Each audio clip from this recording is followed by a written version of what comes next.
We're back, Silver and Blue Huddle, episode number 15.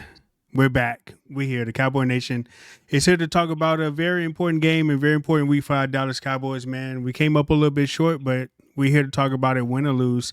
So let's hop right back into it, man. Playoff game, wildcard playoff game in Dallas against the Green Bay Packers, number 7 seed versus number 2 seed. A game that should have been easily won by the Dallas Cowboys, but it wasn't. But let's hop right into it, man. Offense, I ain't really got much to say about the offense other than Dak was trash. The coaching staff was trash. Mike McCarthy was trash. Dan Quinn was trash. Like, overall, the entire Dallas Cowboy team organization was trash. And that's all I really got to say about it. Like, they just played so bad. They had everything that they wanted. Home field advantage. Number 2 seed. Like, what more could you want? Like, they cried all season for these things, and they got them, and then they didn't even show up. So I'm kind of at a loss for words about what happened with my team. That was a team that I did not recognize at all. I don't know what team that was, but that was not the Dallas Cowboys that I've been saying all year long was going to the Super Bowl, that was going to make some noise. I don't recognize that team. I didn't recognize them at all. I didn't recognize the offense that they played. I didn't recognize the defense that they played. The special teams didn't do nothing. I didn't recognize any of that. But let me know what y'all guys think. Starting off with the offense, let's go. Yeah, offensively, man, like it felt like everything that could go wrong, like, like all the mistakes that the Cowboys have made throughout the season, like, interception there, you miss a read here, this and that. It felt like all of that stuff happened in one game. Like, it was like missing reads. It was throwing the bad read and throwing picks. It was like, there was one play, right? And I know you guys saw it. They put CeeDee Lamb at running back. And I thought, like, oh, they're going to do something sneaky with him, like out the backfield, maybe a mismatch. They said hike and gave him an inside zone. And I'm like, are we in high school? Like, I get be creative, but if you're going to put somebody like that in the backfield, you might make him run a wheel, make him do something to where when he comes out the backfield, it's a mismatch or something like that, like, or a distraction. You said hike and you handed it off to him. So it was just like little things like that offensively that I was just like, what's going on? Because I'm not even going to get into like the reads. I'll let Expert get into Dak's reads because that just pissed me off. And then, Pollard, all right, he did his thing. Pollard did what he could. Pollard is not like this game-breaking person. He got his tough yardage when he needed to, here and there, blah, blah, blah. But again, it was stagnant, missing reads, all this stuff like that. So yeah, offensively, I wasn't happy at all. And I'm gonna let Expert take the lead on that one because it pissed me off. Yeah, and I like that So Amazing brings up Tony Pollard. And you got to mention Rico Dowdle. That group there, they never really had a chance, right? Yeah, because you go down so much early, you pretty much take your run game out of it because you're trying to get back into the game. And I thought that was a mistake by the Cowboys, right? You have to start giving that defense some time to rest on the sidelines. You got to run the football, start dominating the line of scrimmage. But then my biggest concern is that, and there's been a lot of talk this week after the game on Sunday about Dak Prescott. And I've seen a lot of people come to Dak Prescott's defense. And listen, right here on the Silver and Blue Huddle, we have defended Dak Prescott. We have called him an MVP. We have said he's the best quarterback in the league. We've talked a lot about Dak Prescott. The three of us have been on the Dak Prescott train the entire year. My problem is that when the lights are turned on and they turn them up, and we talked about So Amazing, and I went in depth about this when you get to the playoffs. It is a different monster. It is not the regular season. You can play bad versus the Cardinals, versus the Giants, versus the Commanders, because you got 10 more of those kind of games on the schedule. When you get to the playoffs, you got to be locked in, laser focused, and know what you're doing on every play. Because one mistake changes a game from being 7-0 to being 14-0 in a blink of an eye. There was no execution. None. He throws the ball to Brandon Cooks. First off, Brandon Cooks ran a horrible route. Didn't fight across the DB's face. Horrible route. He had CeeDee Lamb running an out route over the top. He's wide open. If he just waits 1 second, he throws the read to CeeDee Lamb. That's a first down.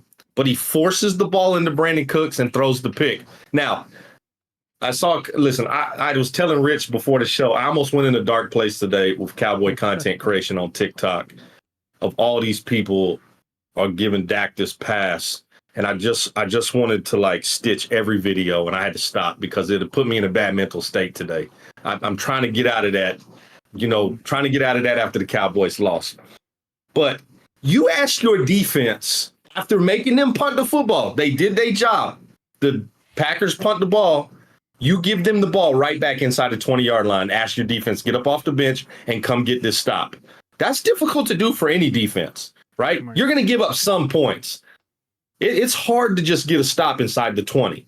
So that mistake right there cost him 7 points. Then the interception to Savage, if you go back and look at that play, it's the exact play from the 49er game that he threw. Exactly. He's staring down CeeDee Lamb. He's not looking at anybody else. He's made his decision. And I thought this was the different Dak Prescott, right? That he wasn't doing that. He wasn't staring down wide receivers, and he stared down CeeDee Lamb, and the Packers were ready for it, and Savage jumped that slant route and took it back to the house. Now, I thought I was watching Madden on that one. When Savage just hawked and went down, it looked like he held one direction and pressed Y. Like, I was like, yeah. And so this is why Dak doesn't get a pass from me offensively. And we can talk about all the rest of the offensive guys. CD had some good yards, but a lot of them are garbage yards. Jake Ferguson, garbage yards at the end of the game. A lot. This is why it's got to be on Dak Prescott's shoulders, right? It's got to be. He the leader. He the quarterback. He's got to be the one that takes his team. When the other quarterback is throwing dots against your defense, you got to come back on that field and do the same thing versus their defense. A defense that was not even fully healthy. They were struggling. They gave up. They almost lost the game to the Bears, 17-9. It's not like they've been playing well. And Dak Prescott in the first half has 96 yards, 1 touchdown, 2 interceptions, with both of those interceptions giving up 7 points, one of them being the pick 6. So at halftime, without the defense ever being on the field, the Packers are up 14-7 versus Dak Prescott. That is why so many people outside of Cowboy Nation do not trust Dak Prescott, and they want to see him gone. And we're going to talk later in the show about what we think should happen next with the Cowboys. But that's where Dak Prescott, the critics, what can we say to the critics as Cowboy fans? We can't say anything because Dak did exactly what those critics have been saying all year. He's a great regular season quarterback, but when the lights turn on and they bright in AT&T Stadium, guys, at home, 16-game home winning streak, and that's the quarterback that came out to play. Now, Dak came out after the game, and he put it on himself, right? We all know Dak to be that guy that takes the blame for himself. Yeah. Right. But as Cowboy fans, I'm tired of seeing that press conference. I'm tired of seeing, I got to play better, right? So amazing. I got to do better. And the thing is, let's talk about it like it's a real corporate company, right? Let's pretend like this is not football. If me and you are the CEO expert and Rich, if we're the CEOs of a company and we have a general manager running our company, and he says every year at the dinner, man, we're going to have a better year next year. Yeah, we're going to have a better year next year. If you keep hearing it over, even though he might put all the blame on himself, I know it sounds good. It's humble. It shows leadership qualities. Yeah. But after it happens over and over, you're like, man, do I got to hire somebody else? Like, again, I love Dak. I think he's inspirational. I think off the field, he's a good dude. He does a lot of things off the field that are great, like humanitarian type stuff. You know what I mean? Donations. Like, there's so much great things about him as an individual. But it's like, how many times did we see, I call it Jumpy Dak. You know, you call him Dakota Vick. I call him Jumpy Dak. When he gets nervous, after that one interception, every time he looked at Yair Alexander, he did this. He got all shaky. And I saw it. I was watching the game in body language. And there was so many times that I'm like, Ferguson's open. Like, you missed the fucking read. Like, there was so many times I was standing up in my living room just like, he missed the read. He missed him again. He forced it to CD. Like, I was freaking out every single possession. I'm like, what is he doing? Why is he doing that? Right. Like, and then it was the whole first half. And then I know we're gonna get into defense. So I'll let you lead off with it. At the end of the day, right? When we measure quarterbacks in the NFL, it's about, can you win the big game? Yes. Right. We did the same thing with Tony Romo. Tony Romo would light the league up. He'd get in the playoffs, and the lights were too bright for Tony Romo. And we gave Tony Romo hell for it. Yeah. We got the same quarterback in Dak Prescott. He lights the league up in the regular season. He gets to the playoffs and he's not the same quarterback. That's the difference between, listen, if Dak Prescott was in a regular season and he threw for 3,500 yards, 12 touchdowns and 4 picks every single year. But when he got in the playoffs, he was perfect. He was an assassin. He was, he didn't turn the ball over and he won playoff game after playoff game. He's competing for Super Bowls. I would give up having regular season stats, all these accolades in the regular season if my quarterback in the playoffs, when it mattered most. And we talk about some of those quarterbacks. Let's talk about the other side of the aisle. You got a guy like Jalen Hurts when they go to the Super Bowl. He was an assassin in those playoffs. Even in the Super Bowl, he was an assassin. I mean, he was throwing the ball. He didn't turn the ball. He played well, right? We talk about Brock Purdy. Well, before Brock Purdy gets hurt last year, he is dialing it up. He is playing great football. If he doesn't get hurt, they probably make the Super Bowl last year. That's how well he was playing. Now he's got another shot to do that because he's got he's got Green Bay coming to them. Let's see how that goes. But we talk about those quarterbacks. You look on the AFC side, Josh Allen, what did he do? He looked horrible the whole year. He got in the playoffs. He annihilated the Steelers. That boy looked like a bad man yesterday. He was bad. He was bad. Right? He looked like a bad man yesterday. I ain't gonna lie. CJ Stroud goes up against the Browns. CJ Stroud is dotting that Browns defense up. But what does my quarterback do that we paying $40+ million a year? That's the difference for me. Right. Let's the nerves get less. I could care less about the regular season. Right. Those look good. It looks cool. We get to get on the Silver and Blue Huddle and talk about our Cowboys. Look what we did to the Giants and the Commanders. But when it matters most, Dak Prescott did not play. Folded like a lawn chair again in the playoffs. Yeah. And like So Amazing said, we love Dak. Great guy. He's a great guy. We love his leadership. But at the end of the day, as CEOs, the general manager's not making the sales. He's doing real well with the small accounts. He's getting $5,000 here, $10,000 here. But the $1 million account, he don't know how to close that. You can't close it. Yeah. So we're not making the money we need to make. We in the red. That's the problem for me. And that was the offense. And it starts with him, right, Rich? Yeah. If Dak's not going, the rest of the offense is not going. It starts with like both of the leaders on the offensive side, and like from the jump when Dallas got on their first series offensively, something was off between Dak Prescott and CeeDee Lamb. Like you can see that with the very first pass, and then you saw Mike McCarthy go to CeeDee Lamb on the bench, which I don't think I've seen all year long, and whisper something in his ear, and then the next play, CeeDee Lamb comes out and runs the ball up the middle, like. What is really going on? The body language is bad from both players, both stars of the team, and it kind of affected the Cowboys offensively the rest of the game until they got into like garbage time. So I don't know what was up with CD and Dak, but it was very concerning, and it was definitely visible from the start of the game, and I think that kind of messed him up. Like you got a star diva receiver. I'm gonna call him a diva because every time he doesn't get the ball, he just complains, and his body language is so bad. And when you're out there standing on the outside and your body language is bad, you're kind of giving away the play because you're not going as hard as you need to go to fool the defense that, hey, this is really a run, but I'm gonna go out here and try to run a route so you don't come down and crash. But I don't think CeeDee Lamb he complains. He just he wears. It looks like he wears his emotions on his like. You can see he shows it body language wise. Like he's not like Dez where he's gonna yell and scream. He kind of shows it on the body. You can't do that. Okay, I would much rather have CeeDee Lamb on the sideline in Dak Prescott's ear. Like throw me the damn football, like Michael Irvin did. Right. Like rather him be verbal. Like, I don't care if he's out here. I'm going. Throw me the football. Give me a chance. Right. But he doesn't do that.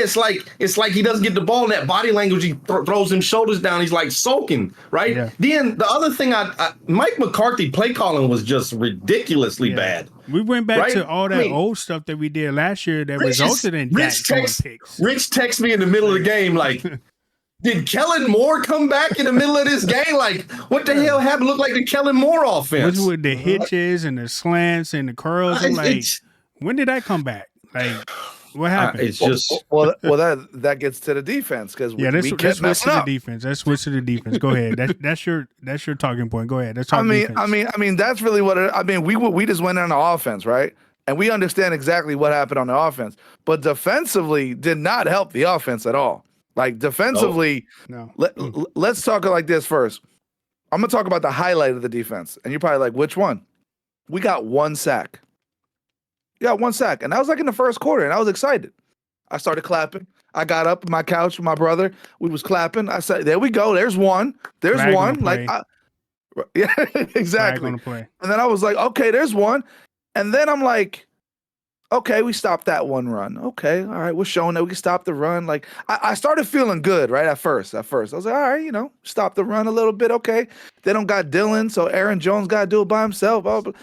All of a sudden, I just start seeing it was like 3rd and 9 and 3rd and 10.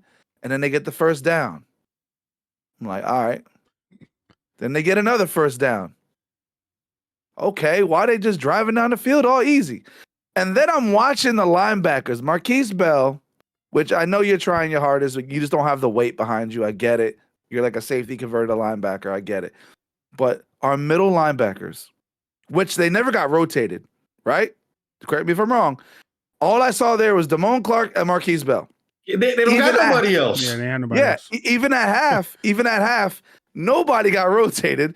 I was like, maybe they might put Micah back there just in case. Maybe let's just see. And they did. They did so amazing. He played out. He played off the ball a bunch that game because they didn't have linebackers to stop the run. Exactly. Right. And I was like watching, and I'm looking at middle linebackers. They're playing so off the line of scrimmage. And I'm like, you're not going to be able to fill a gap. You can't. And there's video out there. And I know we couldn't pull it up for this podcast, but there's video out there, Cowboy Nation. Just go out there and Google it. There's video of where you see Marquise Bell and Damone Clark. And while they're hitting the gaps, they don't know where to go. They're going left, they're going right, and they're not coming downhill. And I'm watching this live, and I'm like, why is nobody spilling gaps? Like, this is crazy. And when we got pressure on Love, he got the ball off, and there was somebody wide open every time. And it wasn't like wide open, like, oh, somebody blew coverage. No, it was zone and somebody running into the space and then sitting there. Right. It wasn't like, oh my God, I'm going to throw the ball and good luck. No, Love knew where to throw it. He had pressure. He threw it. He dotted. He threw it. He dotted. Tight ends, throw it, dot, first down, run the ball, first down. That's all I saw. The whole game was first down. And I'll say it real quick. I'm looking at the whole second quarter right here. Aaron Jones, 1 yard run, touchdown, right? First quarter, 3 yard run, touchdown. Then Wicks. Dante Wicks, I can't even pronounce his name. Another touchdown. Darnell Savage, pick 6. And then we didn't even get on the board until 0 seconds before the half, and that was Jake Ferguson. The only person that stepped up this whole game was Jake Ferguson. Right. Yeah, I'll let you continue on the defense because it pissed me off. We talk about the run fits with the linebackers.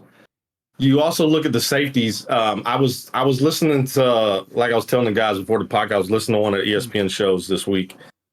They ran like 60-something plays on defense. 54 more of those plays, they had 6 or more DBs on the field. On a team that's running the ball down your throat. Now, that goes 2 ways for me. One, they don't have the personnel to put 3 linebackers on the field, really, right? Van Der Esch is hurt. DeMar Overshawn is out. Right. They cut the linebackers. They cut Evans. They've relegated people to the practice. They just don't have the depth there at linebacker. So they're trying to fill that in with guys like Marquise Bell, who's a safety, Hooker, who's a safety, Jaron Curse, who's a safety, who are great players. I'm not saying they're not good players, but they're not run fit linebackers, right? And so for me, the 2 things are, one, you don't have linebackers, so you got to start run blitzing at some point to get them out of the run, right? Then if you run blitzing, you got to play man coverage. And they played a lot of zone in this game, which I was not expecting. Yeah. I was expecting a lot of man-to-man, let's lock up. I don't know if Gilmore's shoulder, because he's having surgery on his shoulder, his torn labrum, if that affected if he could play a lot of man-to-man because he can't really bump wide receivers, he'd be hurt. So that's why they played zone. But real quick, because I'll just stay on that topic. Remember the touchdown that he threw to Wicks? If you rewind it, because I actually rewound it live when I was watching the game. Shout out to Love, because he did see the blitz coming. We were in zero coverage. That was man coverage, right? And I was on Gilmore, and the guy got separation, and he threw it to him. We blitzed 7, and Love saw that shit pre-snap, and we blitzed 6. He blocked 7. Go back to that play. He blocked 7. He told his running back to stay on the line of scrimmage and block. They had 7 people across the line block for him. We sent 6. Love looked one-on-one. He torched Gilmore. And it's not that Gilmore is bad. It's just, again, he's a little hurt, and he's not as fast as he used to be. They did run a lot of double moves on us as well, even when he was playing man coverage into zone. Like, they would cut to the inside and then go to the outside. So shout out to them for that. But it's just man beaters. That's all they running is man beaters. That's where you got to get to the quarterback. You got to find a way. Right. We talked all year about this team was built to rush the quarterback. Yep. They didn't rush the quarterback. We didn't get to him. Sack. We never got to him except in the first quarter. Let's go through the entire first 3 quarters of the Packers series. First series, a touchdown. The second series, they force a punt. After that series, they go touchdown, touchdown, touchdown, touchdown, touchdown, touchdown. And then finally, with 5 minutes left in the fourth quarter, they punt the football. This defense did not play well. Now, is that Dan Quinn's fault? Yes, it is. Absolutely. It falls on his shoulders because he did not have a game plan ready for these Packers. I don't know if he looked at the Bears game and said, okay, the Bears played a lot of zone, kind of frustrated Jordan Love. They got after the quarterback. That front 4 in Chicago got after Jordan Love in that game, and they had to run the football quite a bit. It wasn't a high-scoring game.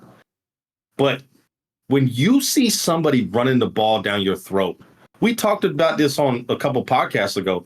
You have to drop your nuts and put big personnel in and say, listen, we're going to force this young quarterback. It's his first playoff game. It's on the road. The lights are bright. Let's make him beat us. Let's not let Aaron Jones, who has been an arch nemesis of the Cowboys. Always. He loves playing in Texas, and he is from Texas. He loves when he gets to come back to AT&T, and he always torches us. And we allowed them to get momentum with the run game, which turned into a lot of play action, get guys open. The touchdown to the tight end is off of play action rollout. Nobody even played the tight end there in zone coverage. Someone blew their zone coverage. Right. So as much as the offense is at fault, the defense is right there with them. Yeah, we didn't get exotic. There was nothing exotic. It was easy. Complement each other, right? And if one of your teams is playing bad, right? If the offense is playing bad, the defense has to pick it up, right? We got you. We're gonna get these stops, right? If the defense is playing bad, then your offense got to come out and be like, okay, we got to put points on the board. We got to extend some of these drives, get these guys some rest, let them look at the tablets, figure out what the hell is going on. And that didn't happen because what did the Cowboys do? Punt, pick, their first 4 series. Yep. It just sounds bad. They got nothing going at all. This is one of the most talented Cowboy teams we've had, and they looked like the 5-11 team we had 5-6 years ago. Is that why I think we're all mad? I think as a Cowboy Nation fan base, I think that's why we're more upset. It's not that we're upset like, oh man, well you knew this could happen. No, I think we're more upset because it's like, damn, we got a coaching staff. We got players. Like, I mean, I'm just mad because, like I said in the beginning, this was a team that I did not recognize. Like the Cowboys I was playing all year long, they didn't show up on this game, this playoff game here. We cried out here on the podcast, hey, we got a number 2 seed. We got home games. We don't lose at home. And then they come out and they don't even show no effort at all on the field. Like, this is the biggest game of you guys' probably career. Like, you got Dak need his money. He want to get paid. And as the quarterback, the superstar of the team, you don't even show up, bro. Like, and then you come at it and say, yeah, I suck. Well, no shit. Of course you suck. Like, I wish you would have thought about that at halftime. I think it's 2 things for me. It's not just so much that there's talent on this team, right? But the 3 of us have been Cowboy fans a long time. We have listened to so much crap as Cowboy fans. And I just want, as a Cowboy fan, I just want to be able to tell people to shut up. Right? I need my Cowboys to back me up. But what happens is my phone starts blowing up at halftime. Me too. Right. Like, there are several 49er fans at work that are good buddies of mine, good friends of mine. And the first text I got was with about 4 minutes left in the first half. It's 20-0. And I get the text, "Are y'all still them boys?" Right. And the text didn't stop after that. I got lots I'm of with friends you. that are You're not Eagle alone. fans, 49er fans, Lion, whatever. It's okay. I'm tired. Here's the thing that also like makes me mad as well, because when you really sit and think about it, look at the whole NFC picture. The NFC to me is weak. Like, there's only one or two, maybe three dominant teams out there that can really make a serious playoff team. There's only one. There's only one left. There's only one. There's left. only one, right? The Eagles were 10-1, and they had the most epic falling out from a 10-1 team. The Lions are a cute story. Like, listen, shout out to Lions fans. The Lions story is fantastic. Who's going through so much to finally get a playoff win, right? Yeah. 30 years, right? But when we sit down, we look in the paper, and I think the Packers are going to play their hearts out, right? They're young. They don't know any better. They just playing good football, right? The Bucks, they got a veteran quarterback. Baker Mayfield's throwing balls. He's throwing dots, but he did it versus a very hurt Eagles team. We'll see how he does versus the Lions. But you know what I liked about Baker, though, in that game? I saw that fire in him, though. Oh, he's a dog, right? You know what I'm talking about. He didn't look jumpy. He didn't look jumpy. Dude, he's in there fighting defensive linemen. He don't care. He showed a different side. Yeah. Like, he showed like a tough side. Like, I didn't see commercial Baker Mayfield out there. Like, you know what I mean? No. I saw somebody that's like, I'm trying to get that check back. I'd like to see more commercial Baker Mayfield because he's hilarious. Yeah. But when we look at the dog team, listen, we can talk about the rest of the teams in another segment. But I think my biggest disappointment is just the talent that they've amassed on this team, both offensively and defensively, right? We talked last year about Dak didn't have weapons, so you go get Brandon Cooks. Jake Ferguson emerges. We talk on defense, you don't have a lockdown on the other side, right? Because you had Mr. Pass Interference on the other side last year, so you go get Gilmore, right? Now Trayvon Diggs get hurt, that hurt us, but Deron Bland shows out during the regular season. In the playoffs, Swiss cheese in the playoffs, burnt toast. I mean, that's what he looked like. So I think that's, like so amazing said, that's the disappointment, is that this team is talented from the top to the bottom, from coaches all the way down to every player. They got one of the best special teams coaches, one of the best special team kicker and punter. Yeah. And we want to give Jerry Jones a hard time, but Jerry Jones is giving them all the talent in the world on that team.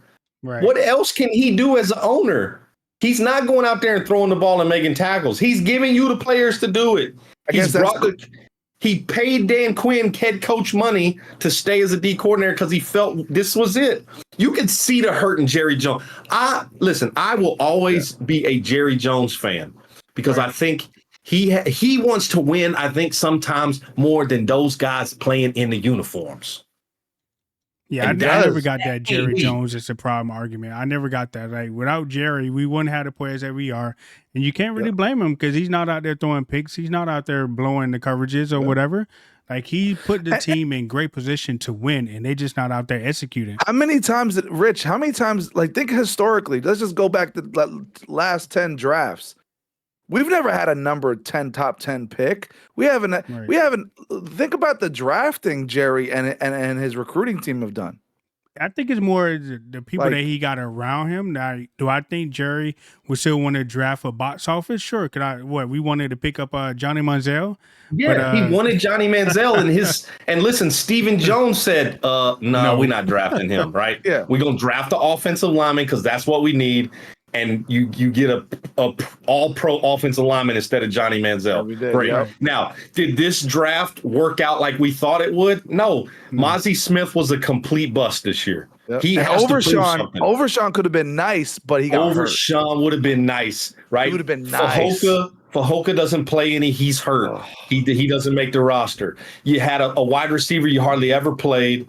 Deuce Vaughn is really undersized to play running back in the NFL. He has some good spots here and there, right? But it wasn't like this draft, you didn't get Micah Parsons out of this draft. Yeah. You didn't get a Zach Martin. You didn't get a CeeDee Lamb. Yeah. You're not gonna hit on every single draft, but they had players. Yeah. They just did not execute offensively and defensively. Now, Rich, what's next for the Cowboys? Where do we go from here, Rich? What is the first move you guys are doing as general manager, as owner of the Dallas Cowboys going forward? Now, for me, it might not be the most popular answer, and you guys might even like disagree with me, but I think like in my mind, I'm like in between, because if we go a whole new direction with a new coaching staff and change up a lot of different things, like, and maybe even change up Dak Prescott, like, do we go back to being mediocre? Not that we're pretty mediocre now, but do we go back to being even worse than what we are and kill this momentum that we kind of got with this talented team and just start over fresh with a new coach, a new defensive coordinator? And I agree. I see both sides. Everyone needs to get fired after what happened here. Like, it has to be some sort of accountability. And I'm torn between firing everybody and just bringing back Mike McCarthy and letting go Dan Quinn, because that defense is terrible. Now I understand why the Patriots came back against this damn Falcons, because that defense is just terrible. So I'm just torn, man. I don't know where we go from now. Yesterday, after the game, I wanted to fire everybody. Mike McCarthy, Dan Quinn, hell, even trade Dak Prescott or something like that. Or Dak hold you in the room and be like, yo, you're not getting paid no more than $35 million. We're going to throw a whole bunch of incentives in there. And if you hit that and the team win, then yeah, you might be the highest paid quarterback out there, but we're not going to come out of the gate and just make you the highest paid or top 3 paid quarterback based on your performances in the last 3 years. Like, bro, you have not got us over the hump at all. Like, you can't even win a game, and then you just come out and say you suck. Well, we're going to give you sucky money. How about that? Until you prove yourselves.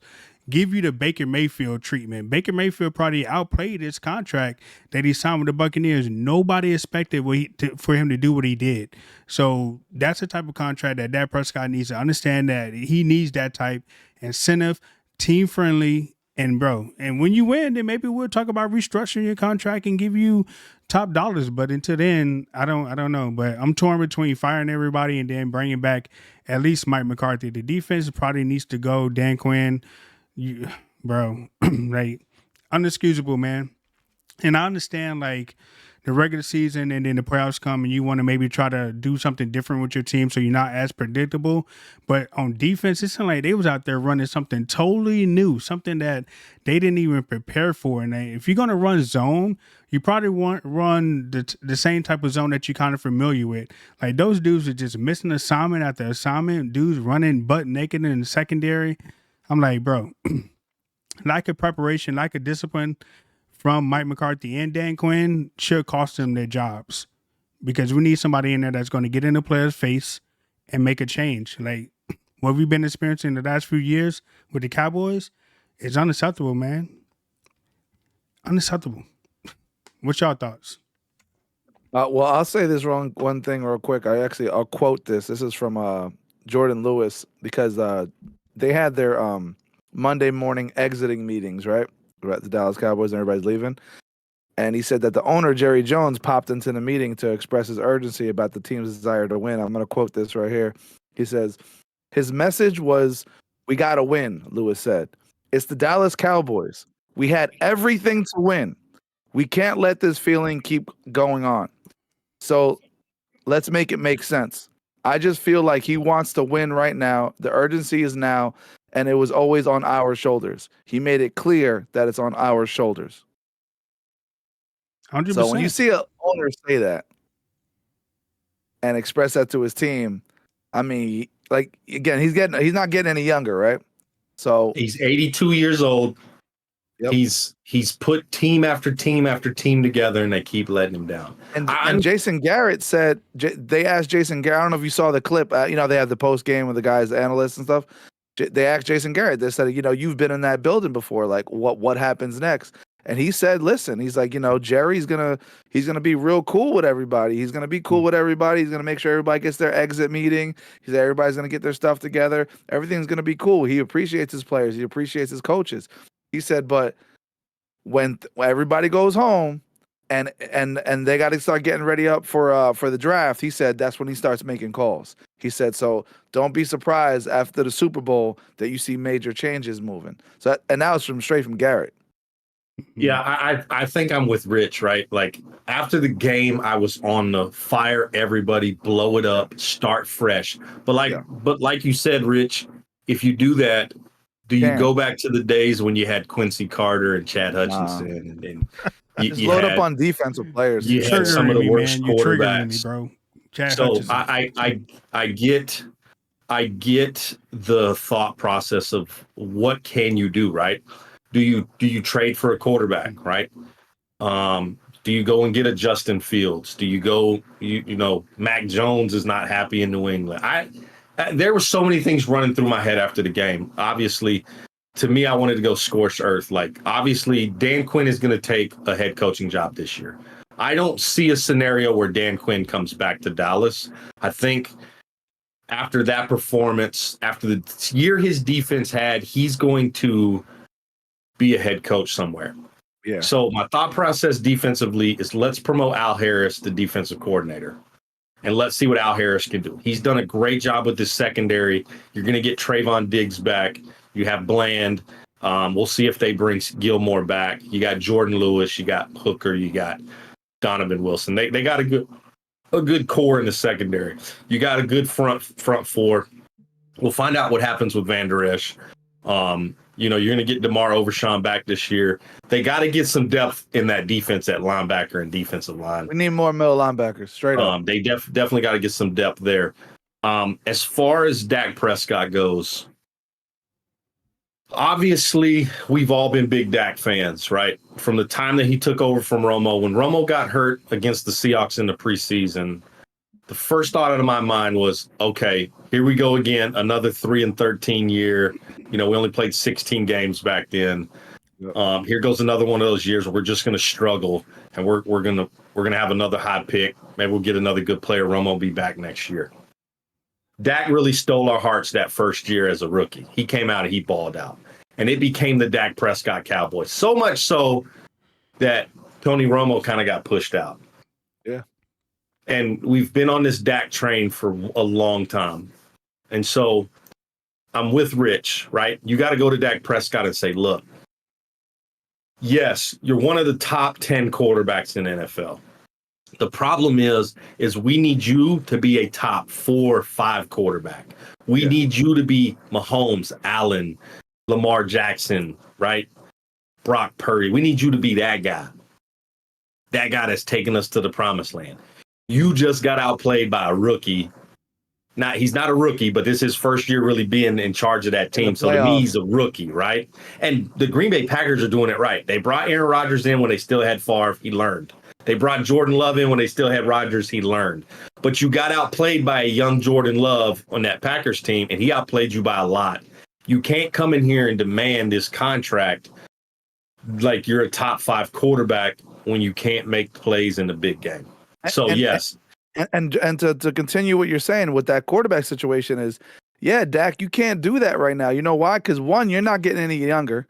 And from the looks of these playoffs, there's a lot of young talent out there.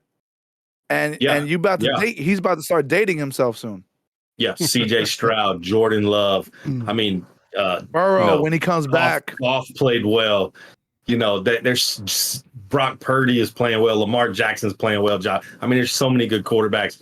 Baker Mayfield has outplayed Dak Prescott in the playoffs. So I think it has to be that team-friendly incentive deal that says, look, we'll make you the highest paid quarterback when you get us to the NFC Championship game or the Super Bowl.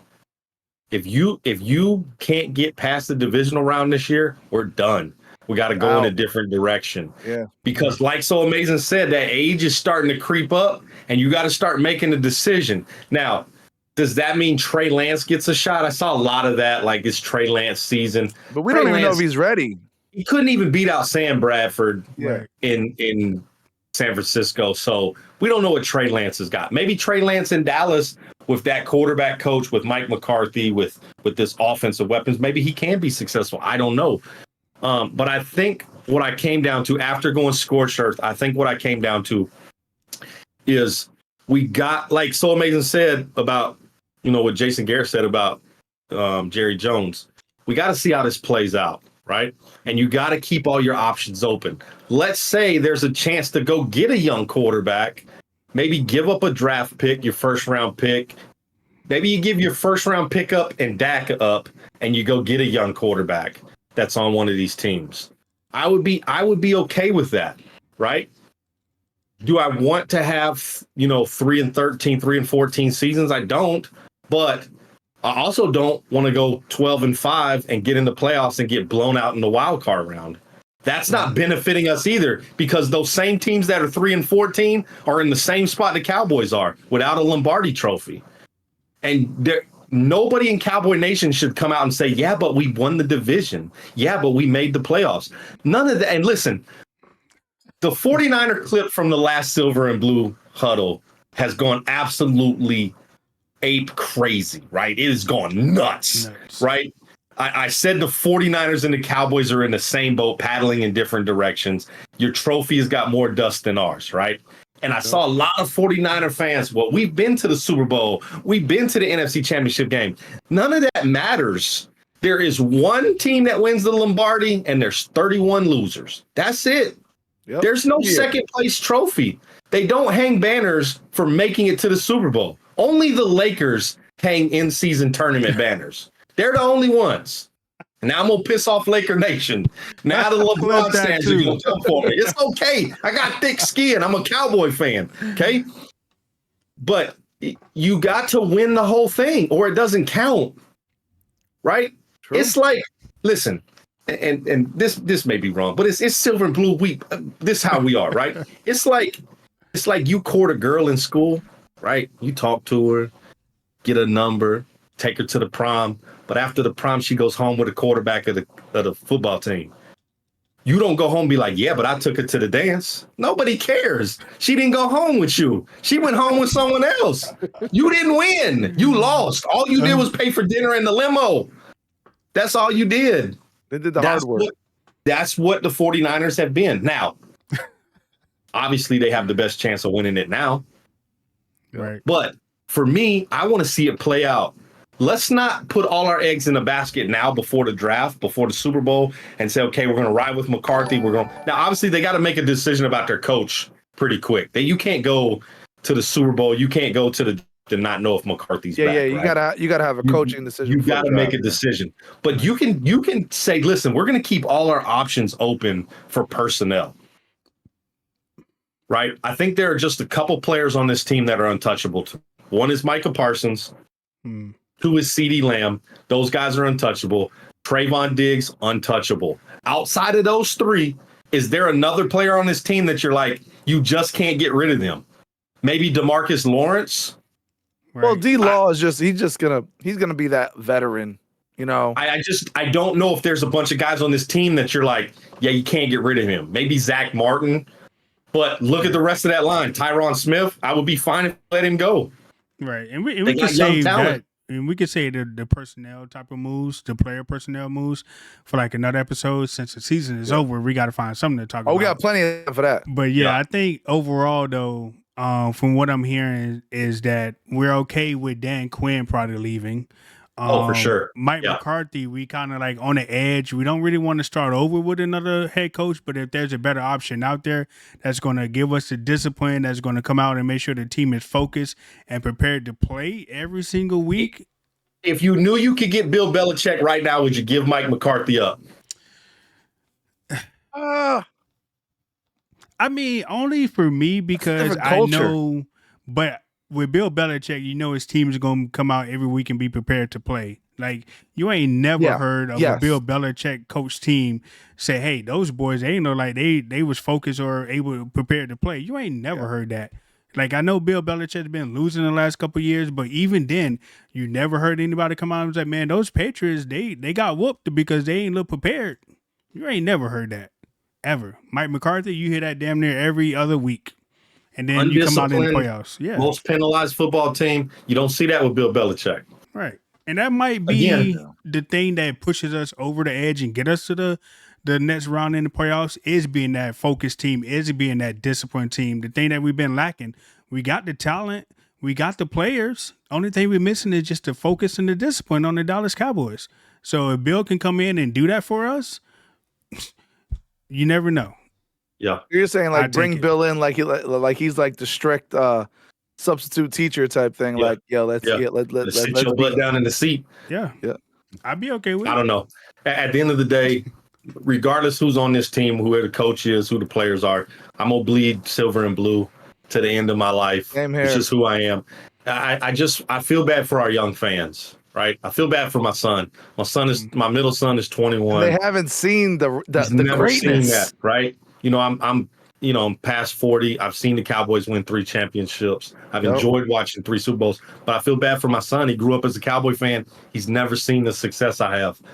We got to find a way to get that for these fans that are, that haven't seen, the triplets and us winning Super Bowls. Yeah. I mean, overall, I think enough is enough. They got to figure it out. The time is now. Our window is now. It's been open for quite a long time, but it is fastly closing. And, we got an older quarterback. We got people that's going to be like almost exiting their prime years. Like, stop wasting these players' talent and get to the damn Super Bowl. At least get to the NFC Championship and then go to the Super Bowl, because the NFC is getting weaker and our window's closing, and there's no reason why we didn't make it to the Super Bowl this year. Everything was laid out for the Dallas Cowboys on the red carpet, and all you had to do was show up for your game, and you didn't do that. So Silver and Blue Huddle, episode number 15. Disappointing end to the Dallas Cowboys season. Let's talk playoffs.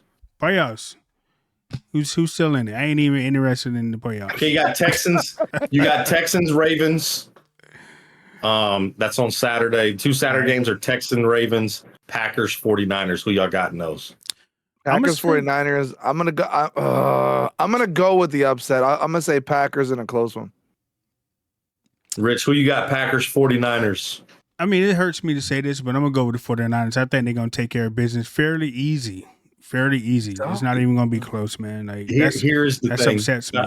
I agree 100%. I think the 49ers put an absolute beatdown on the Packers. I think they're going to be prepared. Shanahan's going to have them prepared. Shanahan's a beast. They're going to understand how to frustrate Jordan Love. They have the talent on that defense to get after the quarterback. And they got linebackers. And they got linebackers. That Greenlaw, he is a beast. And I mean, we're not even talking about Fred Warner, but Warner's a monster. Freak. I mean, Warner is a freak.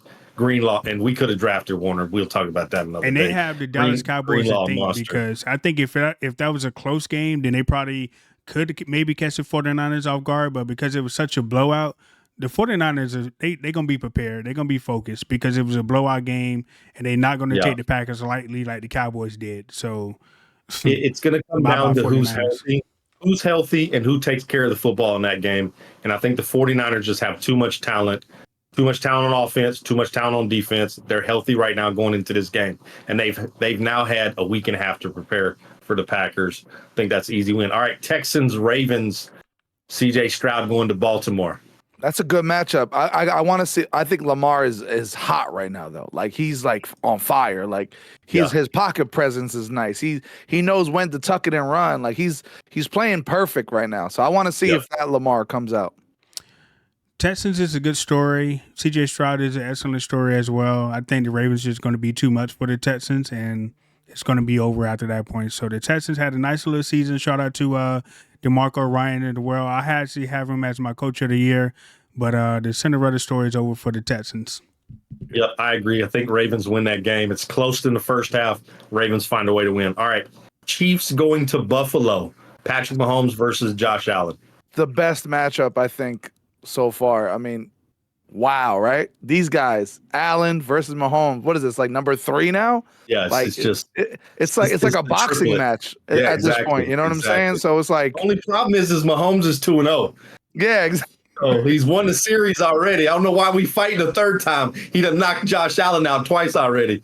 And I think that's what makes the matchup, right? It's like Manning versus Brady, but like the new age. You know what I mean? Like it's different now. You know, both strong arm quarterbacks. They like to run and scramble. They're very fiery. They live off emotion and blah blah blah. Like so, yeah, man, that matchup's crazy. Damn, I don't even know who to pick on that one. I mean, I think it's a coin flip. A coin flip, and I think my coin lands on the Chiefs. I think Buffalo might end up doing a little bit too much and cost themselves either field position or throw an interception at the wrong time, and the Chiefs is able to capitalize. So I'm gonna roll with the Chiefs on that one. Here's the thing. I am a huge Patrick Mahomes fan. I got to watch him when he was at Texas Tech. He was a beast there. He didn't get a lot of accolades at Texas Tech because he was at a smaller Big 12 school. But I think this is the year Josh Allen gets him. I think the way that this Bills team has turned the switch on with all the injuries, they have found a way to be successful. They're running the football really well. They're finding guys wide open. I think Josh Allen finally exercised some demons, and he makes his first AFC Championship game after beating Patrick Mahomes. All right, the matchup of the century, really. You got the underdog stories. The Lions at home. You got Baker Mayfield and the Bucs coming to town off a big win versus those Eagles. Who gets this victory? Does Goff continue the Cinderella story, or does Baker Mayfield continue to shut the critics up after taking over for Tom Brady? And can he beat the Lions at home? Honestly, I can't. I love Baker. I think the Buccaneers are doing something good. Todd Bowles is awesome too. You know, he's from Elizabeth, New Jersey. Shout out to Jersey. And I'm rooting for them, but I honestly think the Lions and what that culture, what Dan Campbell got going on over there, and the home field advantage, the crowd is going to be into it. I think the Lions go to the NFC Championship, and I think it's Niners versus Lions in the NFC Championship. Yeah, I'm gonna go with. I mean, I think it's gonna be a lot closer than what people think it's gonna be. I mean, I know the Lions barely got out of the Rams last week. Like, they was kind of like one pass interference call away from losing that game to the Rams. A stupid punt in the fourth quarter away. Yeah, like, why the Rams punt the football? Just stupid. Yeah. They gonna hate that decision forever. So maybe the Lions, if Jared Goff doesn't mess it up for the Lions, I think they probably gonna defeat the Buccaneers. But I would not be surprised if the Buccaneers happen to pull this game off late with a field goal to win the game. I would not be surprised at all. And, you know, I'm not a hater, so shout out to the Detroit Lions and their fans in the city of Detroit. I know it's been a long time coming since you guys seen anything winning coming from the Detroit Lions. So shout out to y'all. I ain't no hater. But just know that the more y'all win, the bigger the expectation is, and the bigger the disappointment is when y'all start losing. So, yeah, you'll make it far this year, but then if you come out next year and you end up in being like 6-10, don't be mad. And then if you continue to win, just know disappointment is going to come again. So don't get your hopes up too high. Just know. Yeah, shout out Dan Campbell, what he's done with that culture in Detroit. Yeah, right. Turning that team around. They were horrible a couple years ago, and he's really turned that culture around. I'm just afraid that they get the first playoff win in 30 years. Are they satisfied? Are they happy? I think so. Right? They didn't seem that way in the post game. I don't think Dan Campbell is going to allow that team to be any less hungry than they were in the wild card round. They played a tough Rams team that was hot coming in. They find a way to win that game. They get another hot team in the Bucs coming in. It's going to be a close game. I want the Lions to win, and here's why. Because if the Lions lose to the Bucs, that means the Bucs then travel to San Francisco to play San Francisco for a chance to go to the Super Bowl. That's and wild. I just think Brock Purdy and those 49ers are too much. I think they're too much for the rest of this NFC. I think the one or two teams that had a chance to really compete versus the 49ers talent-wise were the Cowboys and the Eagles, and both of us completely crapped the bed. Right. So, you know, I think for me, I just want to see good games. This week was just disappointing. It was disappointing playoffs. It wasn't what I expected. I just want to see good games. but I'm going. Detroit continues the Cinderella story. They beat the Bucks to have a Lions 49er NFC Championship and game. that alone is sickening to me to even say or even hear that the Lions are going further in the playoffs than the Dallas Cowboys. The thought of them even going to the championship game or even to the Super Bowl makes me sick. But one of the things that you probably might want to watch out for that Lions and Buccaneers game is Dan Campbell going to cost his team at some point, because he continues to roll the dice on fourth down. So that's who he is. It is, but it's going to come back and bite him in the behind at some point. And it may. But Rich, like you say, one or two bad decisions in the playoffs. Again, it's fine in the regular season because you got 17 of those. Right. In the playoffs, there is no second chance. That could end your season, right? Right. You don't report eligible, or you try and confuse the defense, and you confuse everybody, including yourself. It costs you the game, right? 100%. Kick the extra point, go to overtime, and he goes for 2 in the playoffs. There's no, okay, we'll get him next week. You're right. Does Dan Campbell shoot himself in the foot? We'll see. Yep. I think they find a way to win, though. I'm excited for these games. Disappointing end to the season, man. We definitely was anticipating us being able to talk more Cowboy playoff football for more weeks to come, but the season has come to an end. I don't know what to say as a Dallas Cowboy fan. We got to get it together. We have to get it together. So that is. Well, we're going to be covering some stuff. We're going to be covering things that, Silver and Blue is going to continue. Happens. We got a lot of weeks still. Super Bowl week 2. We will break down some of the other games too as well. But as soon as draft comes around, we're going to start getting into the recruits. Absolutely. Silver and Blue episode number 15. Richblkman, so amazing. Expert Corner. We still going to be here. We ain't going nowhere. Our Dallas Cowboys might be out of the playoffs, but we're not going anywhere. We're going to show up and give you guys shows every single. I don't know about every week, but we're going to be here for a minute. But, you know who I would love to come to the Cowboys? Who that? Mr. Prime Time himself. You see him up on the wall. Someone go call Deion Sanders and tell him, come on, baby, come on home. Come home. Lead these young men. Lead these young men to the promised land. Bring us prime time. Love it. I love it. And that's Silver and Blue Huddle, guys. We'll catch you guys next week.